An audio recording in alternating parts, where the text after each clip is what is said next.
दोस्तों हर बात को समझने की कोशिश करना हमेशा।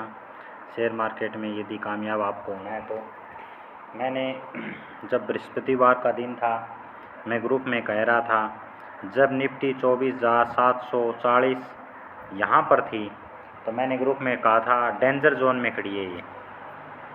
मैंने क्या कहा था ग्रुप में, ये डेंजर जोन में खड़ी है। ये बातें ऐसे नहीं आती। जब आपको धीरे धीरे इसका आभास हो जाएगा, हर चीज़ को आप एनालाइज करने लग जाओगे, समझने लग जाओगे। मैं कैसे 24,740 यहाँ पर कैसे कह देता हूँ निफ्टी डेंजर जोन में खड़ी है। फिर इसने 100 पॉइंट का जो मूवमेंट दिया है, ये यहाँ चली आई थी। इसका ये जो तरीका होता है 100 पॉइंट मूवमेंट, इस तरीके से ये कैंडल यहाँ बन गई थी। ये ऊपर जो ट्रैपिंग जोन था, गौर करने वाला विषय है, ये ट्रैपिंग जोन था। मैंने पहले ही आपको एक दिन पहले कह दिया था ये डेंजर जोन में है। इसके पीछे का रीज़न क्या होता है, ये सिर्फ एक तरीका आपकी मेहनत होती है, प्रॉफिट लॉस से कुछ नहीं होता। प्रॉफिट लॉस की वजह से मैं आपको एक बात बता देना चाहता हूँ। मैं तो ग्रुप बनाने का उद्देश्य, ग्रुप को एग्जिट करने का उद्देश्य दोनों, क्योंकि मेरा माइंडली इस तरीके से काम करता है। मैं तुरंत फुर्त में हमेशा फैसले लेता हूँ। कई तो फैसले सोच समझ के लेते हैं।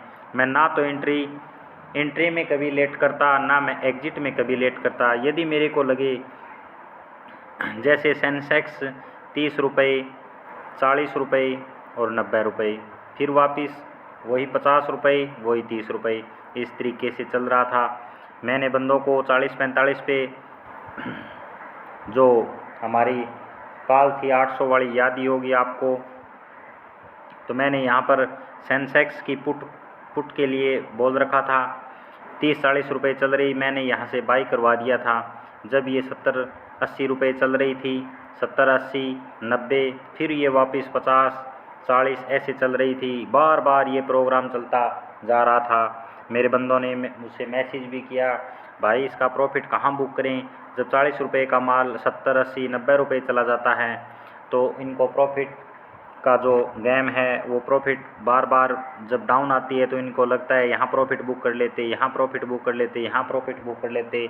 मैं ऐसा कभी नहीं करने देता। मैं जो मेरा टारगेट होता है या तो उसको हिट करेगी या 0.05 हो जाती है।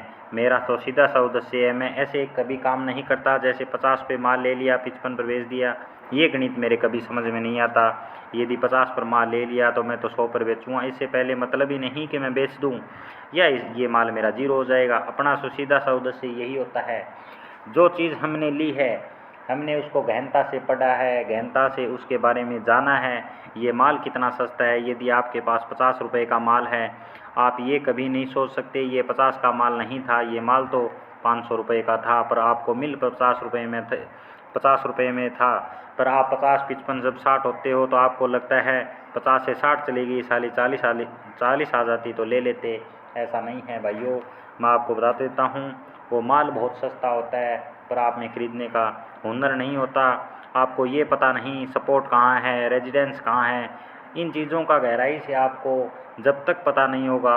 आप एक बात सोचो, यदि ये सपोर्ट आ गया, यहाँ से यदि हमें कोई माल मिल रहा है तो ख़रीदने की अपॉर्चुनिटी तो हमें मिल ही गई है। जैसे बारिश हो गई तो बिजाई का हमें भगवान ने तो आदेश दे दिया, बिजाई कर दो, आगे रपट हो, अकाल पड़े, सूखा पड़े, जो भी पड़े वो तो आगे की बात होती है। जहाँ हमें मौका मिल गया खरीदने का तो वहाँ खरीदना ही चाहिए। यदि यहाँ हमें मौका मिल गया पुट मतलब शॉर्ट करना, यदि शॉर्ट का मौका है तो हमें शॉर्ट ही करना चाहिए, ना कि से यहाँ से बाई करना चाहिए। यदि हम यहाँ से कॉल बाई करेंगे, एक बात सोचो, यदि ये रेजिडेंस है, इस रेजिडेंस के पास हमेशा याद रखना पुट के रेट ज़्यादा होंगे या कॉल के रेट ज़्यादा होंगे, ये भी बात आपके याद रखना चाहिए। रेजिडेंस के पास हमेशा पुट के रेट हैं वो बिल्कुल कम मिलेंगे, कॉल के रेट हैं वो हाई मिलेंगे। 10 का माल यदि आपको 100 मिल रहा है तो ये बात सोचो, 100 का माल यदि 10 मिल रहा है, कौन सा खरीदना पसंद करोगे। अरे यहाँ लॉस होगा तो 10 रुपये का होगा, यहाँ लॉस होगा तो 100 का 100 पूरा जाएगा। ये याद रखा करो, कुछ तरीके से काम किया करो। सपोर्ट रेजिडेंस पर भी काम किया करो। यदि आपको रिस्क लेनी हो कॉल की तो सपोर्ट पे लिया करो, यदि पुट की रिस्क लेनी हो तो रेजिडेंस पे लिया करो। ये इस तरीके से काम करोगे कभी लॉस में नहीं जाओगे। ये आपका सिस्टम है 50 का माल 60 पे बेचने का, ये तरीका आप ख़त्म कर दो। जैसे परसों मैंने मिड कैप की एक कॉल थी जो करीबन मैं 50-45 से यहाँ से बाय करा के 60 रुपये पर सेल करवा दी। इसके पीछे का उद्देश्य क्या था मेरा वो मैं बता देता हूँ। यदि 50 में मैंने माल यदि 60 में बिकवा दिया तो इस यहाँ जो टाइम था वो टाइम 2:48 या 3 बजे के लमसम का था। मुझे पता था मार्केट कहाँ खुलने वाला है। मेरे दांव करीबन आपको मैं बता देता हूँ 90% तो हिट होते हैं, 10% फेल होते हैं। मैं ये सत्य बता रहा हूँ, 10% फेल होते हैं। कोई ये सोच रहा है ये भाई को एक्यूरेंसी पूरी पता है, नहीं है। 10% मेरे दांव फेल होते हैं, ये सत्य बात है, इसको भी मैं स्वीकार करता हूँ। आपको नहीं लगता होगा, मेरे 10% भी दांव फेल होते हैं। इस बात को आप मानो या ना मानो, मैं सत्य बता रहा हूँ, मेरे 10% दांव फेल होते हैं। अब एक बात सोचो, अब बाज़ार कहाँ खड़ा है, कैसे बाज़ार किस तरीके से चलता है, कौन सा इंडेक्स किस इंडेक्स को प्रोवाइड कर देता है। मैंने एक ग्रुप में एक बात कही थी, आज ड्राइवर नया है, वो कभी भारतमाला पर चढ़ा रहा है, कभी कच्चे चल रहा है, कभी पक्के चल रहा है। उसके पीछे का रीज़न क्या था? तो निफ्टी थी हमारी, निफ्टी 50 थी, वो डेंजर जोन में थी। एक इंडेक्स बैंक निफ्टी थी, वो हमारी मध्यम बीच में अटकी पड़ी थी। इसको रामायण ही समझ में नहीं आ रही। बैंक निफ्टी को तो कोई रामायण ही समझ में नहीं आ रही थी, ये चल कैसे रही है, ये किसको देख रही है, इसका सिस्टम क्या चल रहा था, मैं आपको बता देता हूँ। बैंक निफ्टी का जो सिस्टम था, बैंक निफ्टी सिर्फ और सिर्फ जो निफ्टी 50 थी उनको समझ रही थी ये क्या करेंगे, और मिड कैप क्या कर रही है, सेंसेक्स क्या कर रहा है, बैंकेक्स क्या कर रहा है, फिन निफ्टी क्या कर रही है।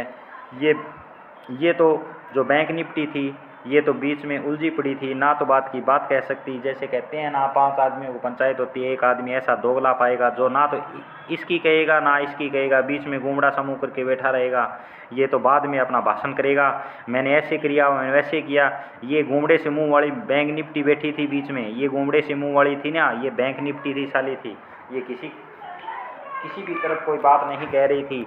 यदि बैंक निफ्टी कोई प्रोग्रेस करती तो बहुत जल्दी कुछ सिस्टम एक अलग चेंज होता।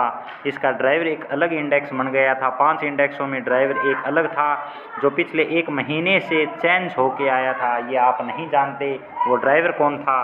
धीरे धीरे आप ऐसी ऐसी बातें समझ जाओगे, कहाँ कौन सा माल लेना चाहिए। एक तो यदि आप कोई माल खरीदना में यदि काल की मैं बोल दिया तो उसमें आप ये झिझक रहे हो, ये 70 रुपये पर है, भाई साहब ने इसको 70 रुपये बोल दिया, ये 68 आ गई, ये 65 आ गई, ये इस तरीके का आपका दिमाग लगा रहे हो, बहुत गलत होता है। यदि 70 पे मैंने बोल दिया, ये आपको 80 में माल मिल रहा है, वो भी बहुत सस्ता है, याद रखना ये बात। ये ज़्यादा दुकड़ी फुकड़ी दिमाग के मत लगाया करो, कई बार माल इतना सस्ता होता है आप सोच नहीं सकते। मुझे यहाँ से पता लग गया था ये कहानी क्या मंड रही है। मैंने पहले ग्रुप में 15 घंटे पहले कह दिया था। कईयों के तो जानकार हैं, बहुत बड़े बड़े जानकार हैं, गंगानगर के बच्चे भी हैं, कई हनुमानगढ़ के भी हैं, बहुत बड़े जानकार हैं। उनको तो शेयर मार्केट का बहुत ज़्यादा नॉलेज है, क्योंकि वो मेरे चेलों से पूछते हैं कैसे खाता खुलवाना है, क्या करना है। मेरा चेला जब कहेगा ये ऐसे करना है, तब कहेंगे ये तो हमें सब पता है, तो तेरे को पता है तो फिर इससे खाता खुलाने क्यों पूछ रहा। फिर कहेंगे कल चालू कर देना, तो कल शनिवार है, उनको ये भी पता नहीं। फिर मेरा चेला कहता है यार शनिवार है कल, तो बोले ये तो मुझे सब पता है, चल परसों कर देंगे। अरे बोले परसों रविवार है, उसको भी छुट्टी होती है। ऐसे महानुभाव भी मिलेंगे। मैं तो मेरा जीवन तो उसी समय सफल हो गया जब मेरे को लोग कहते हैं हमें पैसे से प्यार नहीं है, हम ये धंधा कभी नहीं करेंगे। वो मेरे चेलों से सीखने की कोशिश कर रहे हैं। अरे जब मैं आपको मेरी वीडियो आती थी मैं आपको पागल लगता था, आप कहते थे ये गलत है, ये ऐसे है, तो क्यों मेरे चेलों के पीछे पड़े हो। मैंने तो पहले ही कहा था मेरे तलवे चाटने पड़ेंगे कुछ लोगों को, मैं ऐसे ही थोड़ी कहता हूँ। फ्री ग्रुप में तो बच्चे बहुत हैं, मैंने उनके लिए कभी नहीं कहा ये बातें। जो अपने आप को विशेष और जो घमंडी लोग हैं उनके लिए ये बातें मेरी अबेऊ मैं आप बातें कहता हूँ घमंडी लोगों को मैं हमेशा यही बातें कहूँगा, मेरे तलवे चाटने पड़ेंगे, लिख लो ये बात स्टाम्प पे, मैं तलवे चटवा के छोड़ूंगा आपको। घमंडी लोगों के लिए मैं बहुत बड़ा विरोधी हूँ, चाहे वो मेरा भाई भी क्यों ना हो। घमंडी का कभी मैं सिरी नहीं, मुझे लगे ये आदमी पैसे का बहुत घमंड करता है, मैं उसका कभी मालिक नहीं, उसका कभी साथ नहीं देता। कई ऐसे छात्र हैं जिनके पास पैसा नहीं है, मैं उनको स्पेशली बोल देता हूँ आप कम से कम 6 महीने तैयारी करो, 6 महीने आप सिर्फ और सिर्फ तैयारी करो, पैसे की तरफ मत देखो। यदि आप 2-2 हज़ार 1500 आज बना रहे हो, वो यदि 6 महीने नहीं बनाओगे तो कुछ नहीं जाएगा। जो 6 महीने में आप यदि 6 महीने से यदि आप 2-2 हज़ार रुपये का गुणा कर लेना, 6 महीने के बाद यही एक दिन में रकम आ जाएगी। मेरी ये बात याद रखना। जब तो कहता हूँ थोड़ा सा टाइम दे दो, जल्दबाजी मत करो, शेयर मार्केट है। मैंने एक दिन ऐसे ही नहीं कहा था कि जिसके 10,000 सब्सक्राइबर हों उनसे बच के रहना, ऐसे ही नहीं कहा था। मैं कोई बात कहता हूँ वो बड़ी गहनता और सोच के कहता हूँ। मेरे 180 दिन का जो टारगेट था, ये टारगेट आप इस बात को नहीं समझ पाओगे, मैं समझा देता हूँ। मैं पहले से कहता हूँ, कल ने आप कहोगे राजेंद्र ने दगा दे दिया। मेरा जो टारगेट था 180 दिन का, उसमें से 162 दिन मेरे क्लियर हो गए थे। ये 162 दिन क्या होते हैं मैं बताता हूँ। यदि आप 15 और 20 लोट से यदि काम करोगे पर डे, यदि आप 180 दिन पूरे सक्सेस हो गए, प्रॉफिट में, कंटिन्यू प्रॉफिट में 180 दिन आपने क्लियर कर दिए, तो आपके याद रखना, आपके जो ऑपरेटर होते हैं उनका जो सिस्टम होता है वो आपके पास चला आएगा। आपका पर डे जो बजट होगा वो आप कभी सपने में भी नहीं सोच सकते। मैं उस मुकाम में पहुंच चुका था जब ये दिन आ गया था, मेरे लिए ख़तरनाक आ गया था। 1 तारीख मुझे लॉस लेना पड़ा। मैं थोड़ा सा चलो मंजिल के पास आके वापस लुढ़क गया था उस दिन। यदि उस दिन मुझे लॉस नहीं होता तो मेरे 180 दिन थे वो कवर हो जाते और मैं इस मंजिल को पा लेता। अब मेरे जो सब्सक्राइब 130 प्लस हैं वो आप सोच नहीं सकते, सटक दने मेरे 10,000 सब्सक्राइबर ऑपरेटर करा देते। फिर जो गेम खेलता 10,000 मेरे सब्सक्राइबर ऑपरेटर कराता और मेरा जो सिस्टम था वो एक अलग हो जाता। फिर मैं आपके लायक और काम करने के लायक नहीं रहता, फिर मेरे को ऑपरेटर बोलता, वही काम मैं आपके लिए करता और आप उस किंजे में पड़े रहते। फिर आपका हमेशा के लिए नुकसान होता। आप ये सोचते राजेंद्र सही बताएगा, मैं फिर सही नहीं बता सकता, उसके पीछे का रीज़न होता है। कई सोचते हैं ऑपरेटर कैसे उसको सिस्टम करता है। ऑपरेटर यदि आपको ये सिस्टम ऐसा नहीं होता, करोड़ों में पर डे का होता है। ऑपरेटर आपको बोल देगा 1 करोड़ हम देंगे पर डे, आप हमारे लिए काम करो। यदि मैं 1 करोड़ से सहमत हूँ तो उनके लिए काम करूँगा। यदि मैंने कह दिया मैं तो 1 अरब लूँगा, वो फिर एग्रीमेंट होता है किस तरीके से काम होता है। यदि मेरा एग्रीमेंट सहमत हो जाए या ना हो तो मैं ऑपरेटर के लिए काम नहीं कर सकता। यदि ऑपरेटर मुझे 1 अरब रुपये देने के लिए तैयार हो जाए पर डे तो मैं ऑपरेटर के लिए काम करूँगा। फिर ऐसा काम नहीं होता। जिस दिन मेरे भी 10,000 सब्सक्राइबर हो जाएंगे मुझसे बच के रहना। आज भी मैं कह रहा हूँ, पहले से चेतावनी। फिर जो शब्द आएंगे वो मेरे नहीं, वो किसी और के होंगे। ये भी बातें याद रखना। टेलीग्राम यूट्यूबरों से मैं इसीलिए तो आपसे बचने के लिए कहता हूँ हमेशा। सिर्फ और सिर्फ आपको सीखना है, सीखने के बाद आपको सपोर्ट और रेजिडेंस से माल उठाना पता लग जाएगा। ये लॉन्ग टर्म है, ये लॉन्ग टर्म वो बातें सब भूल जाओगे आप। जिसको नॉलेज नहीं है उसे पूछनी चाहिए छोटी छोटी बातें शेयर मार्केट में। यदि आप लॉस से डरते हो तो शेयर मार्केट में कभी काम मत करना। मार्केट का पहला रूल है आपको लॉस दिलाएगा, लॉस दिलाने से ही तो आप बाहर होंगे। अब जो जिस तरीके से इंडेक्स काम कर रहे हैं, अब जैसे मिड कैप भी है, निफ्टी अलग मूड में है, मिड कैप अलग मूड में है, बैंक निफ्टी अलग मूड में है, बैंकर्स अलग मूड में है, फिन निफ्टी अलग मूड में है।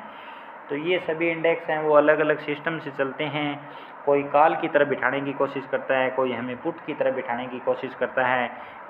कई तो पुट को सेल कर देते हैं। एक इंडेक्स चलो मैं आपको उदाहरण के तौर पे बता देता हूँ। निफ्टी में ऑपरेटरों ने क्या किया, निफ्टी 50 में ऑपरेटरों ने कॉल को सेल कर दिया। सोचो ये बात। इसमें इसने क्या किया है, निफ्टी 50 में कॉल को सेल किया है। मिड कैप है, इसमें भी कॉल को सेल कर दिया।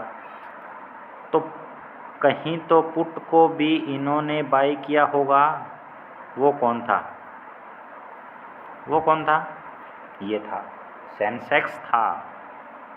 तरीका होता है काम करने का। हमें किसको पकड़ना है? साधारण लोगों को नहीं पकड़ना, हमें ऑपरेटरों को पकड़ना है। पैसा तो वो देगा, मोटा पैसा ऑपरेटरों से आता है, हमेशा याद रखना। हम तो क्या करते हैं, हमारे जैसे लोग करते हैं 10 का माल 20 में बेच देते हैं, 13-14 में पहली बार तो हाल ही जाते हैं, बेच ही देते हैं। ऑपरेटर कभी 10 का माल 20 में नहीं बेचते, ऑपरेटर हमेशा 10 का माल 100, 200, 300 रुपये में यहाँ बेचते हैं। यहाँ से फिर इनको सेल कर देते हैं और लोगों को फिर इनके जाल में फंसा लेते हैं। ये तरीका अलग अलग है। यदि शेयर मार्केट का काम करना है तरीके से करो, समझ कर करो, हर चीज़ को हल्के में मत लो। कोई यूट्यूब है, कोई टेलीग्राम है, इन बातों के चक्कर में ज़्यादा मत पड़ो। मैं तो आज भी आपको हर चीज़ गहनता से यही बताता हूँ कि लॉस भी होगा कभी कभी, कभी प्रॉफिट भी होगा। तो ये मत सोचो आज प्रॉफिट हो गया फुकराफाती कर लें, अरे कल लॉस हो जाएगा तब क्या करोगे। बजट होना चाहिए, बजट का सिस्टम होना चाहिए, जिस सिस्टम से आपके पास खाते में यदि 20,000 रुपये हैं, 20,000 सुबह आज यदि सारा माल खरीद लिया तो बहुत बड़ी गलती कर रहे हो। इस तरीके से काम नहीं होता है। आपकी जितनी पूंजी 20,000 रुपये है, इतनी पूंजी मत इन्वेस्ट किया करो, इसमें से 5,000 रुपये का काम कर लिया करो, ज़्यादा मत किया करो। अरे तो मार्केट रोज़ाना चलेगा, प्रॉफिट देगा तो 5 से बहुत कुछ बन जाएंगे, 20 के 20 लगा दिए, यदि रुड़ गए तो आपके क्या होंगे, कल काम करने लायक नहीं रहोगे। काम करना है तरीके से करो। शेयर मार्केट सदाबहार चीज़ है, शनिवार दितवार ही तो बंद रहती है। जो काम करते हैं लोग उन्हें पता है, शनिवार दितवार भी बहुत छोटा प्रोग्राम है, 2 दिन का छुट्टी का। इस 2 दिनों से जो मेहनत करनी पड़ती है वो आप नहीं सोच सकते कितनी मेहनत की जाती है इस पर। आज इसी स्क्रीन, इसी मोबाइल, इसी लैपटॉप की वजह से मेरे भी अनक चढ़ गई, मेरे भी काम नहीं, मेरे से ज़्यादा काम नहीं हो रहा था। इस पे काम मेहनत बहुत मांगती है। आप तो ये सोचते हो 9:15 बजे मार्केट शुरू हो गया, 3:30 बजे बंद हो गया, बस आपके लिए तो इतना ही टाइम है। इतना उतना कुछ नहीं, बहुत ज़्यादा टाइम लगता है इसमें सीखने के लिए। हर चीज़ को गहनता से समझा करो। छोटी सी वीडियो बनाई है।